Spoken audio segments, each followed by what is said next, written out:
بلوچستان جل رہا ہے، بلوچستان مر رہا ہے، لوگ محفوظ نہیں ہیں، ہمارے علماء کرام محفوظ نہیں ہیں، پارلیمنٹیرین محفوظ نہیں ہیں، سیاسی کارکنان، مزدور، دکی کے جو مزدور ہیں، دن دیہڑ میں گیا تو اس میں سینٹر اسپتال میں ایک کے دونوں پاؤں کٹ گئے تھے، 11 شہید ہو گئے تھے، ایک مزدور کے دونوں پاؤں کٹ گئے تھے، دیر کے سوات کے تھے.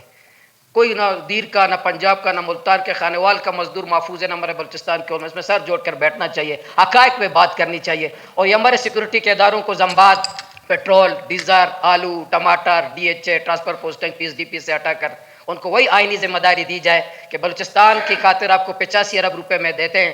تو اس لیے اگر یہ جتنے علماء قتل ہو رہے ہیں تو میری رائے ہے کہ آئی جی ایف سی کو جو ہم کہتے ہیں کہ اس کو بات نہیں کرنی چاہیے، اخلاقی طور پر تو کسی کو استعفیٰ بھی دینا چاہیے، اخلاقی طور پر کسی کے خلاف کارروائی بھی ہونی چاہیے. یہ بھی جتنے ماؤں کے بچے لخت جگر شہید ہوئے ہیں، کسی کا اگر عہدہ جاتا ہے، آئی جی ایف سی کو عہدے سے اگر ہٹایا جاتا ہے، کوئی بڑی بات نہیں ہے.